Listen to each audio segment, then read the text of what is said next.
Alô, dia 21 de setembro de 2018, o inusitado do programa Pulando a Cerca, que não tem pauta, não tem roteiro, nem censura, é como uma vida. Fala, Inácio Boca de Trombone, falou! Música é vida. E a vida sem música não tem graça, não tem cor, não tem sabor. Por isso esse programa tem se proposto já há algum tempo trazer música para enriquecer, música para alegrar, música para recordar e até a música para aprender como a música é feita. Então, isso é o Pulando a Cerca, com música ou sem música. Hoje temos mais um pouquinho de aprendizado no Pulando a Cerca. Falou, Inácio Boca de Trombone. Olha só, o programa Pulando a Cerca é um programa inusitado. Olha só, pular a cerca por quê? Por cima, pelo meio, por baixo. Porque o outro lado não tem sacanagem, não tem corrupção, tem educação, saúde, justiça e cultura. Olha só, o apresentador do programa sou eu, Daniel Sultoriense, médico, que já teve AVC, acidente vascular cerebral, e estou no ar, pulando a cerca, exatamente. Hoje, mais uma vez, o nosso convidado é uma fração importante da população brasileira que 518 anos vem pulando a cerca. Vamos convidar, olha só, uma coisa tão especial, uma coisa tão legal. Música é preciso fazer instrumento. Vem pular a cerca, Zonas Caldas, vem pular a cerca. Pulou. Pulei. Sentou. Zonas Caldas. É o Zonas, fez xixi? Xixi. Fez xixi? Sim. É bom fazer xixi antes de pular a cerca. Justamente. Olha. É verdade, senão Olha passa só. apertado.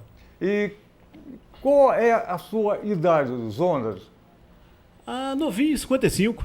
Eu garoto, eu tenho 95, tá bom. Olha só, Zonas, você nasceu aonde? Teresópolis. Teresópolis. E a tua infância foi em Teresópolis ou aqui? Então, rapaz, assim, sobre a minha infância, é tudo assim, para mim, assim, de muito orgulho de contar, né? Conta! Que legal. Posso contar? Deve. Rapaz, eu nasci em Teresópolis. Fui filho de duas pessoas que eram analfabetos e alcoólatras. Morávamos numa região muito pobre de Teresópolis, chamado Quinta Leblon, às margens da Rio Bahia. Na época, nós estavam construindo a estrada. E ali nasci, e como os meus pais eram alcoólatras e brigavam muito, um certo dia minha mãe foi embora de casa e eu fiquei com a minha avó Tita, muito carinho por ela. E eu tinha em média 3 anos quando minha mãe foi embora. E aos 4, nesse intervalo que ela foi embora, ela veio para o Rio de Janeiro, exatamente para o Cosme Velho, e foi trabalhar como empregada doméstica na casa do cantor e ator, gente boíssima, o Ivon Cury. Foi trabalhar na casa dele. E quando eu estava com 4 anos, mais ou menos, ela foi a Teresópolis, me pegou escondida do meu pai e me trouxe para morar com ela, eu e meu irmão, para morar com ela na casa do Ivon Cury. E chegando na casa do Ivon Cury, já havia mais 2 meninas que eram filha da outra empregada. E havia também já os 2 filhos do Ivon Cury, o Ivan e a Ivana. Aí, pronto, estava no paraíso, assim, muito conforto, muita criança para brincar, estava uma maravilha. Uma piscina enorme, brinquedos. Ele tinha um Galaxy na época, assim, que eu lembro até hoje, até do cheiro daquele Galaxy, que eu adorava aquele Galaxy. Ela um carro, né? Isso. Um veículo. Justamente. E eu jurava que quando eu crescesse eu ia ter um Galaxy daquele. Eu acabei tendo um 3. Por paixão que eu adquiri vendo o Galaxy do Ivon Cury. Mas estava tudo muito bem. Mas após um ano e pouco, mais ou menos, ele nos levou para passear, eu e meu irmão. E quando eu fui ver, dar por conta, a gente estava em Minas Gerais, em Caxambu exatamente, onde ele tinha uma casa de veraneio. E de repente ele me internou na Funabem, Escola Venceslau Braz de Caxambu. Por quê? Era muita criança na casa dele, era muita bagunça. Eu e meu irmão, a Cátia e a Cláudia, que era filha da Carmen, a outra empregada, o Ivan e a Ivana, né? Era uma bagunça danada. Mas era bom, pra mim era bom. Você foi para a escola Funabem. Funabem, escola, uma unidade da Funabem em Caxambu, chamado Escola Venceslau Braz. Um instantinho, o programa vai pela internet e vamos localizar Teresópolis, Caxambu, são cidades do estado do Rio e Minas Gerais. Minas Gerais e o estado do Rio pertencem ao Brasil. E o Brasil pertence ao mundo. Agora o cara da China consegue visualizar. Então, na Funabem. E então, nesse primeiro dia que ele nos levou a Funabem, aí ele foi ao auditório, cantou, né? Ele estava com a minha mãe, andando de mão dada com a minha mãe, no meio daquelas centenas de outras crianças. E ele cantou no auditório, cantou aquela música. Tava na peneira, eu estava peneirando, eu estava no namoro. Tava namorando. E terminado lá a apresentação dele no teatro, não sei o quê. Nós nos encontrávamos num pátio da escola onde estavam todas as crianças e tinha a portaria principal que dava acesso para a rua. Aí eu tô vendo ele se despedindo lá do diretor, que é o Antônio Luiz Gonçalves, que era um excelente diretor. E minha mãe também começou a chorar, eu comecei assim, a achar estranho aquilo. E de repentemente eu tive um inspetor segurou a mim, outro segurou o meu irmão. E minha mãe saiu pela porta. Aí eu, caramba, comecei a entender a coisa que eu tava ficando ali. Aí começou o desespero, cara. Aí aquela coisa toda que eu achava que era um paraíso, né? Que era a felicidade plena. Não era. Não era, rapaz. Chorei muito, cara. Chorei dia e noite, mano. Assim, por mais de 15 dias. Fiquei doente, fiquei com febre. Eu tinha 5... eu ia fazer 6 anos. Isso foi, eu acho que em janeiro. E eu faço aniversário em maio. Eu ia fazer 6 anos em maio. Aí eu chorei muito, rapaz. E meu irmão também chorou muito. E aí passou lá um mês e pouco que a gente estava lá. Meu irmão inventou uma fuga. Arrumou lá meu irmão mais velho que eu, né? Aí arrumou uma fuga. E aí fugimos, cara, da Funabem. E fomos lá pra casa do Ivon Cury, onde ele tinha a casa de veraneio. Aí, no final de semana, ele estava lá. Demos sorte que ele sempre fica no Rio, né? Ia pra lá só de 15 dias, pra casa de veraneio. Aí meu irmão falou pra ele, é o seguinte, nós já estamos de férias. Um mês que a gente estava. Eu lembro do meu irmão até hoje disso. Nós já estamos de férias e o diretor falou que é para você levar a gente lá para o Rio de Janeiro agora. Ele, é? Então tá. Entra aí. Entramos no Galaxy dele. O Galaxy era cheiroso, cara, muito limpo, muito, muito bom. A gente só ouvia o atrito do pneu com o paralelepípedo, que na época as ruas eram todas de paralelepípedo, só que... E quando a gente foi ver, rapaz, ele tava parado de frente para a portaria da Funabem novamente. Aí, nossa senhora. Aí eu olhei aquilo, aí ficamos dentro do carro, pá, um tempinho assim, esperando. Daqui a pouco veio o chefe de disciplina. O cara pegou a gente pelo cangote. Aí falou para ele, pode deixar, doutor, pode deixar. Aí ele manobrou, foi embora, rapaz. O cara me deu uma surra. Eu ia fazer 6 anos. O cara me deu uma surra. Tipo assim, soco na boca do estômago, muito pescoção, chute, que chegou num ponto que eu não estava aguentando mais. Não tinha como se defender. Eu caí no chão e por algum momento eu achei que fosse morrer. Com falta de ar, né? Um chute no estômago. Aí... Cara, eu nem sei se eu desmaiei, se não desmaiei, assim, sei lá. Mas sei que no dia seguinte, porra, não aguentava nem andar, mano. De dor.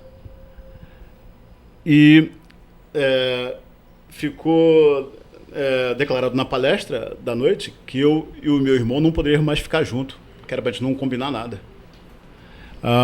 Na Funabem era um total de mais ou menos, lá em Caxambu, uns 600 crianças. E aí eu ficava sentado assim no canto, né, pensando, pô, o que estava acontecendo, o que era aquilo, pá, sei que, mas foi passando e tal. E sei que comecei a estudar, né, muito bom, assim, as escolas, professora, a dona Terezinha, linda, assim, muito, minha primeira professora, todo mundo se apaixona, né, pela primeira professora, eu também me apaixonei, dona Terezinha, muito linda. E lá tinha uma rua, que era a rua onde tinha os cursos técnicos. E a criança passava por cada um, de um a um, ficava ali uma semana, e tinha sapataria, onde fazíamos os sapatos que as crianças usavam na escola. Tinha a colchoaria, onde fabricávamos os colchões que as crianças dormiam. Aí tinha a marcenaria, onde fabricava gavetas, armário, mesa, era muito legal. E carrinhos, brinquedinhos, assim, né? Por aquilo tudo era muito legal. E eu fui passando por elas e quando eu cheguei na marcenaria, o inspetor que me mostrava as atividades foi chamado e eu fiquei por ali mesmo. E acabei ficando na marcenaria, não vi as outras atividades que tinha. E ali na marcenaria eu comecei a fazer móveis, brinquedos e tal. Nisso passou 2 anos. Fiquei 2 anos sem ver minha mãe, né? E também fui me adaptando ali à Funabem. Os finais de semana, quem não fizesse bagunça podia sair, passear pela cidade. Pô, era muito linda a cidade. E no centro da cidade havia uma praça, onde tinha um alto-falante daquela época, era aqueles boca de ferro, não sei se tem outro nome diferente. Era difícil ter esses alto-falantes de papel, né? Era mais aquele boca de ferro. Tinha um trenzinho da alegria na praça, e esse alto-falante tocava músicas de Roberto Carlos, aquelas coisas antigas ainda, rapaz. Um astronauta eu queria ser, nem sei se essa de Roberto Carlos. O leão está solto na rua. Era essas coisas assim que tocava. O Negro Gato. O Negro Gato. Então. E eu ficava ali sentado. Com 6 anos eu já havia aprendido a escrever. Já escrevia cartas para minha mãe. E eu ficava ali sentado naquela praça, olhando a placa dos carros. E eu via os carros com placa do Rio de Janeiro. Eu pensava, cara, vou ter que entrar nesse carro, ficar escondido aí, sei lá, atrás do banco, na mala, para ir embora pro Rio. Aí, mas foi passando o tempo e tal, e eu terminei a 4ª série ali, nessa unidade da FUNABEM em Caxambu, e a 5ª série era feita em outra escola, outra unidade que tivesse um estudo mais adiantado. E eu fui transferido para outra unidade da FUNABEM em Quintino Bocaiúva, aqui no Rio, em 1974. Sou velho. E então, chegando na escola 15, em Quintino Bocaiúva, aí eu já ia fazer 11 anos, cara. Estava com 10, já ia fazer 11. E, pô, aí foi uma coisa assim, né? Tudo novidade, aquelas coisas com os alunos mais antigos. Conheci os trens da rede ferroviária. Aí a forma como tinha que pegar o trem, né? A gente tínhamos que pular o muro a grade de ferro da estação ferroviária de Quintino Bocaiúva, no momento que o policial da rede ferroviária federal estivesse mais distante, e nós pegávamos trem. Aí aprendi a botar uma pedrinha na porta do trem para manter a porta aberta, né? Aí aprendi a soltar e pegar o trem andando, né? Soltar na estação andando e pegar o trem andando. Aprendi a andar em cima do trem, né? Que, pô, na época era moda, né? Aquele trem lotado, cheio de pessoas em cima do trem. Aquilo era muito bonito. Surf no trem. Surfista de trem. Justamente. E comecei ali a 5ª série e tal. E na escola 15 também tinha o curso de aptidão, né, no curso técnico. Então a pessoa também passava por várias atividades. A escola 15 também era maravilhosa. Tinha tudo, tinha prótese dentária, tinha eletrônica, mecânica, tinha tudo que o cara quisesse escolher. Pô, o aluno ali, ele era muito bem servido. Pô, era uma escola muito boa. E como eu já tinha passado pela marcenaria em Caxambu, eu tive um melhor desempenho na marcenaria também, aqui na Escola 15. E o que acontecia na hora do recreio, no intervalo, eu pegava rapidinho umas madeirinhas e começava a fazer uns violõezinhos. E assim, do jeito que eu achava que tinha que ser, né? Sem nenhuma orientação. Aí ia fazendo ali, e dava para os outros amigos lá, né, os violões, e assim, praticamente nem funcionava, né, o violão. E quem é que ensinou a você fazer instrumento? Então, tô chegando lá. Então, Aí, comecei a fazer os violões. Quando foi em 1981, houve um convênio da FUNABEM, Fundação Nacional do Bem-Estar do Menor, com a FUNARTE, Fundação Nacional de Arte. E eles montaram um núcleo dentro da FUNABEM, onde ensinava as pessoas a fazer instrumento. Não havia só aluno da FUNABEM, havia também pessoas de fora. Na época, era até um projeto chamado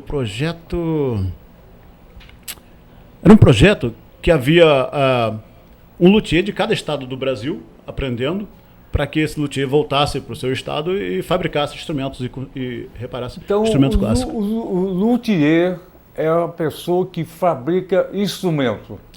Justamente, a pessoa que fabrica instrumentos. Altamente especializado. Justamente, que fabrica instrumentos. Até mesmo que fabrica pandeiro, acho que pode ser chamado também de luthier. Sim, e aí você aprender a ser luthier. Justamente. Aí, nessa escola de luteria, a gente cursou com um senhor muito conhecido, mais na Europa do que no Brasil, chamado Guido Pascoli. Ele era um italiano que veio morar no Brasil, e trabalhava muito bem. Ele acabou tendo um derrame cerebral e perdeu a visão, e ainda assim continuou ensinando as pessoas a fazer instrumentos.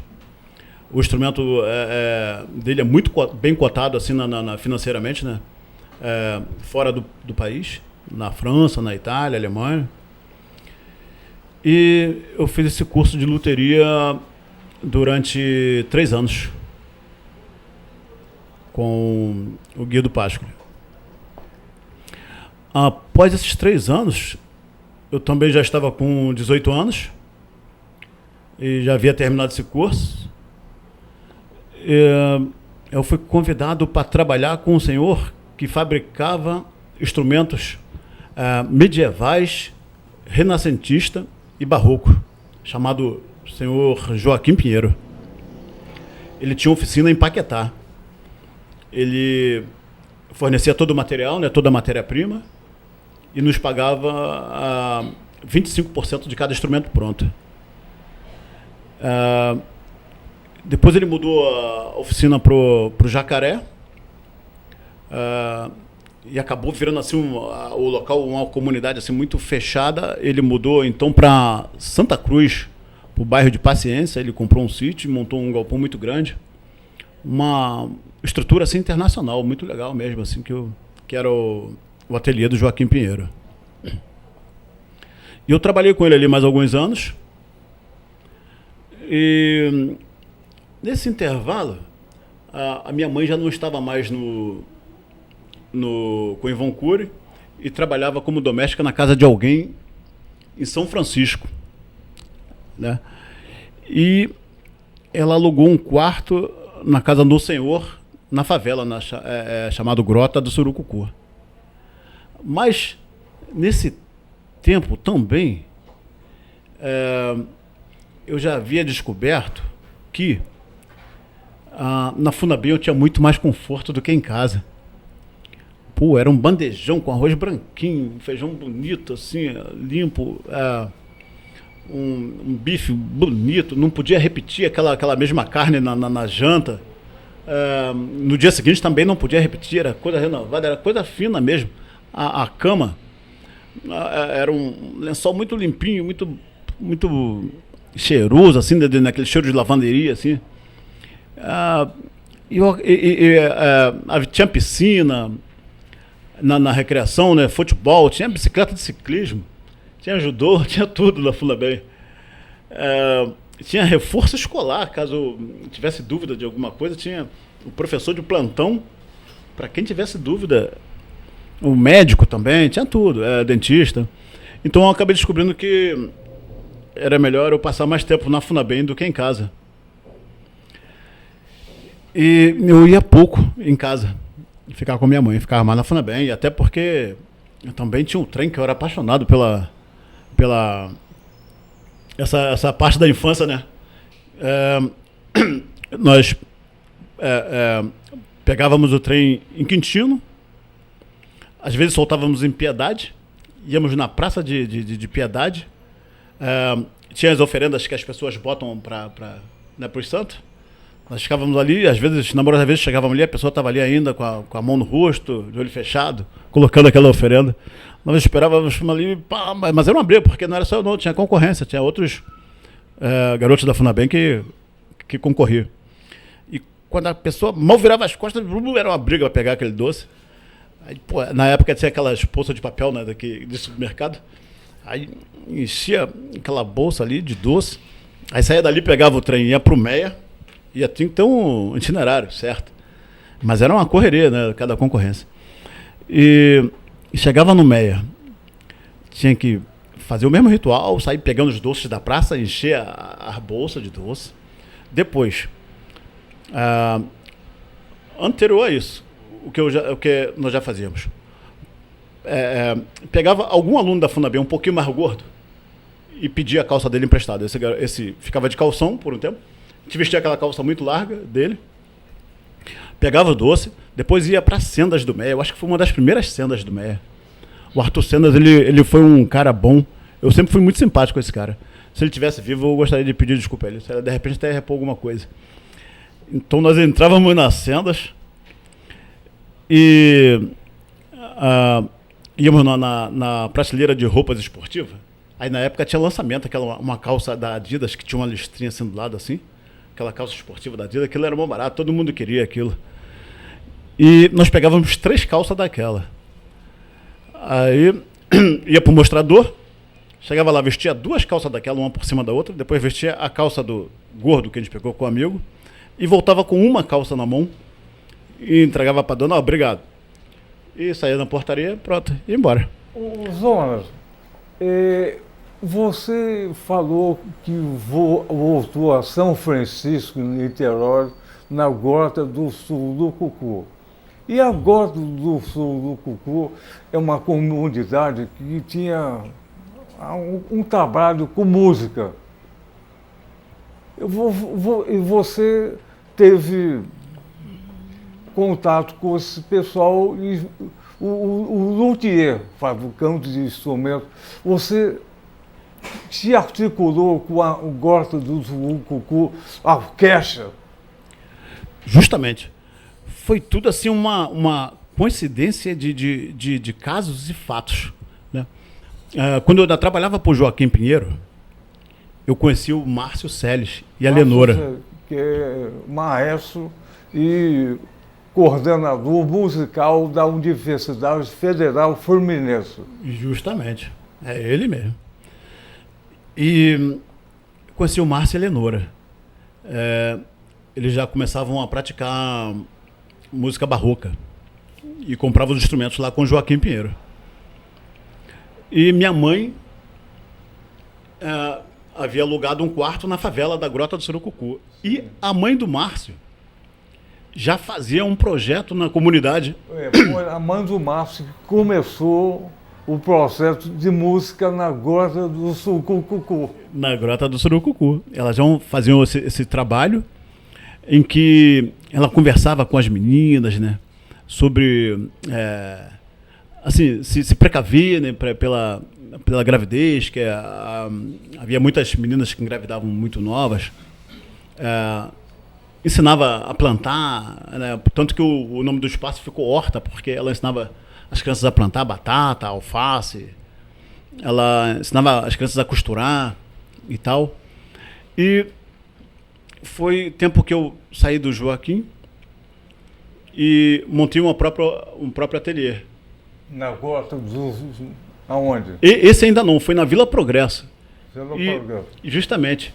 E eu achava muito estranho porque eu aluguei uma sala e eu pagava aluguel a um português. Eu ficava pensando, pô, muito estranho. Eu aqui no Brasil e pago aluguel a pessoa de fora. Mas, tudo bem. Eu trabalhei ali algum tempo, eu tinha também uma outra paixão, que tenho até hoje, né, que eu gosto muito de caminhão e ônibus, e eu resolvi aproveitar assim, um pouquinho do tempo, enquanto havia tempo, e comprei um caminhão e trabalhei com caminhão uns tempos, por 7 anos. Trabalhei com caminhão e tal. E com o dinheiro do caminhão, eu comprei um espaço lá dentro da favela, na Grota do Surucucu, mas na beira da rua. E nesse espaço eu construí um ateliê. E quando estava tudo prontinho, eu larguei o caminhão e voltei a trabalhar nesse ateliê. Ô Jonas, então você se tornou um luthier profissional. Você fabricava violino, viola, violoncelo, viola de gamba, tudo. Uhum. Vamos falar sobre o luthier. Como é que você escolhe a madeira? Então, a escolha da madeira é um lance complicado, porque é de acordo com a encomenda, né, do instrumento. Quando o músico... Então, desculpa, você trouxe essa viola de gamba. Viola da gamba soprano. E soprano, tem maior e menor. Sim, sim. Então, vamos mostrar o que ele fez. Olha, uma coisa perfeita. Isso é uma viola da gamba, né? É um instrumento barroco. Chega mais. Não, isso.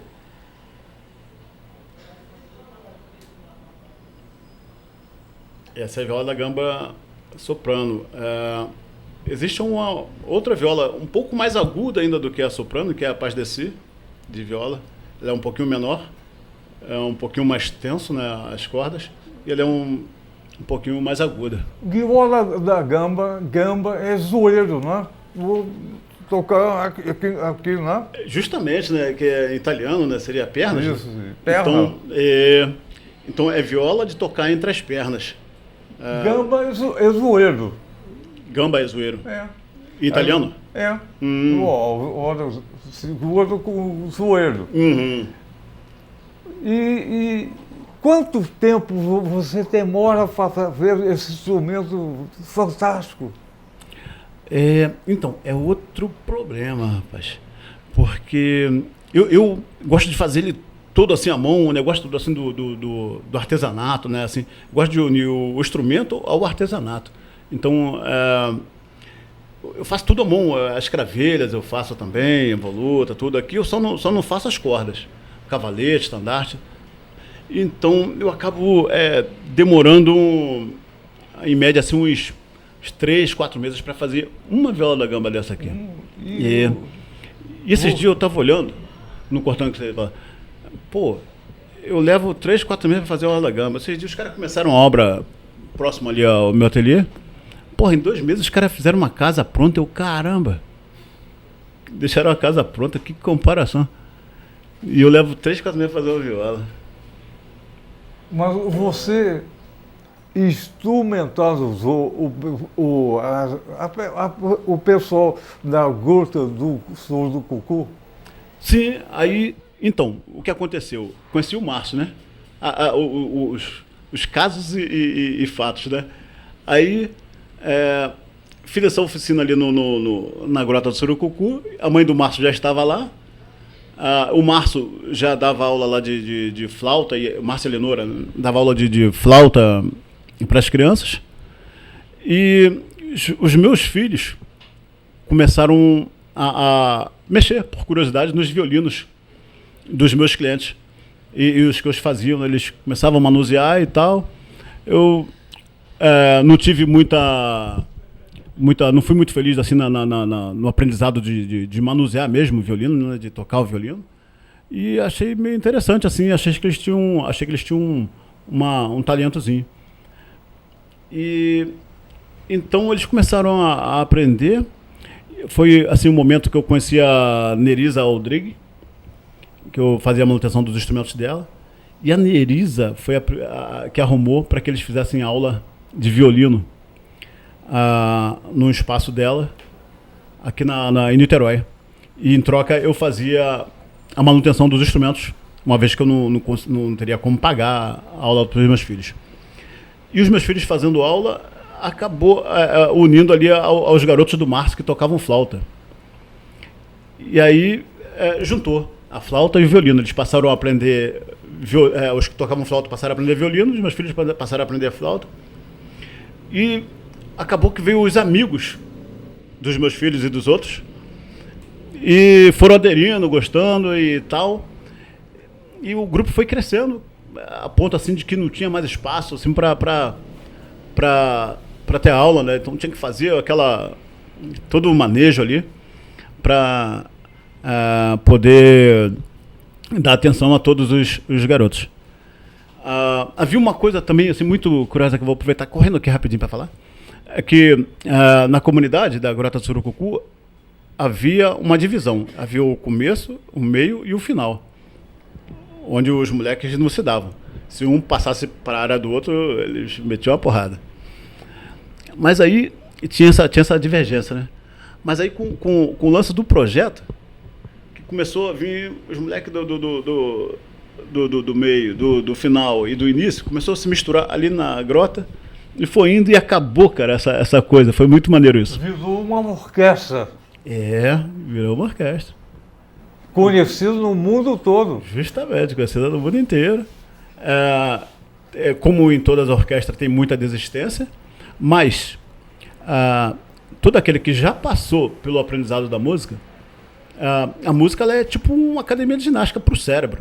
Ela faz ali uma musculação, ali um exercício. Aquela criança, ela tem uma mudança assim, visível. Você vê que aquela criança que passou pelo projeto ou que está frequentando o projeto, ela tem um outro vocabulário, tem um outro dialeto, muito diferente dos outros os outros garotos da comunidade que não frequentam o projeto, que falam pra lá, pra cá, qual é, alguns outros palavreados que a gente nem entende, né? E os garotos que frequentam, eles acabam adquirindo um outro asseio, um outro palavreado mais sensível, e depois o cara tem muita facilidade de aprender outra língua. Então, qual é o gosto da música? O gosto da música. É. O gosto da música, ele é assim, é difícil, porque tá assim, cada uma pessoa, né, tem aquele gosto, né? Sei que a pessoa que tem essa sensibilidade de aprender um instrumento, que acaba conhecendo a parte musical, né? Ele acaba tendo uma sensibilidade para ter um gosto por uma determinada música, né? Então, E na maioria das vezes o cara acaba atendendo para uma música popular mais tranquila, para uma música clássica. então, o gosto da música é quero mais. Quero mais! Exatamente. Isso. Olha só, eu entendi que você, quando era criança, adorava o Galaxy do Van Cúrio, que é um cantor famoso, simpático. E você hoje tem 3 Galaxy. Tive, eu não tenho mais não, mas tive 3. Mas cada instrumento desse é um Galaxy que você tem.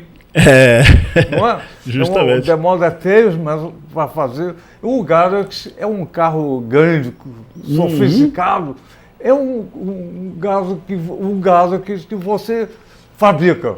Justamente. Cada um significa mais ou menos um Galaxy Você fabricado. tocou o Galaxy por instrumento. Olha só. Justamente. É difícil fabricar instrumentos no Brasil à mão. Uhum. Né? Isso. E viola, gamba. E você teve uma história complicada. Justamente, eu gostaria de, se algum dia eu tivesse a oportunidade, eu gostaria de escrever essa história da minha vida, que eu achei muito legal, e de repente fazer até um longa-metragem, assim, que eu já tenho tudo pronto, todo esse documentário, né? Mas aí, voltando lá na música, eu sempre tive, assim, muita sorte na vida, né?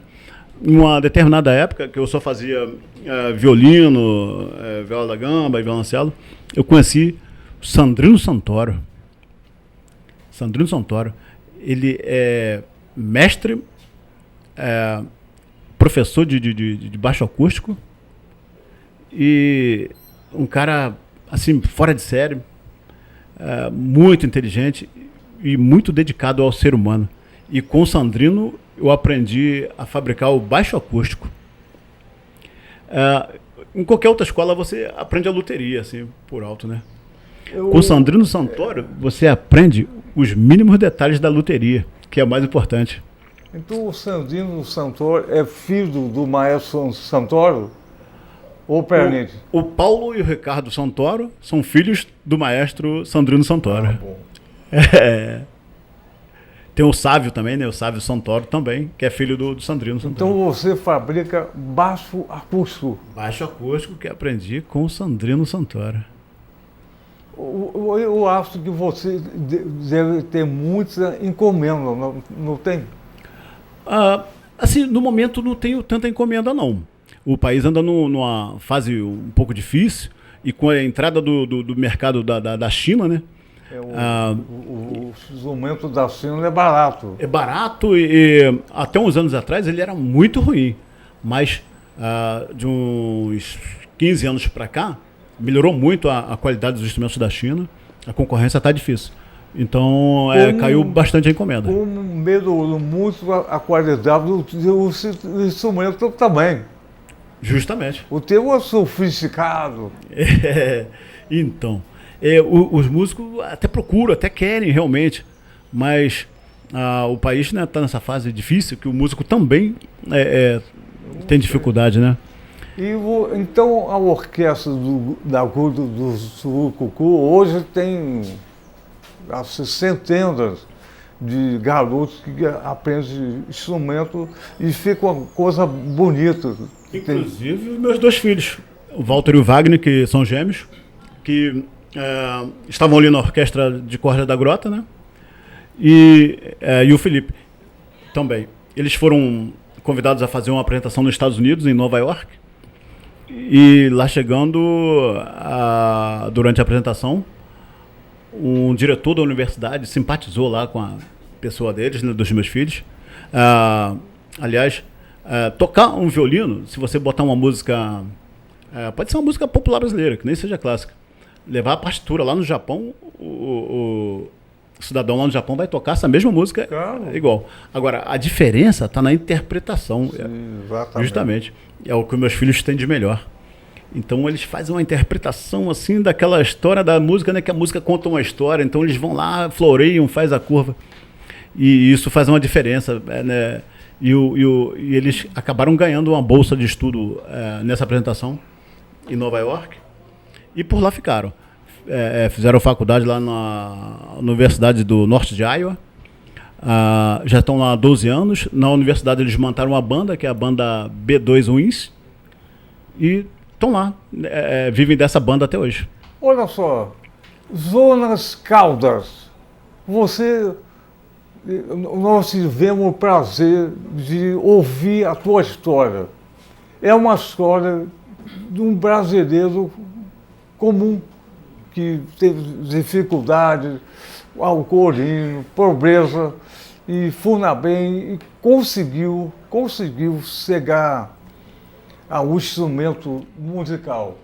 Então, eu vou, e a equipe também, vai dar parabéns a você, palmas.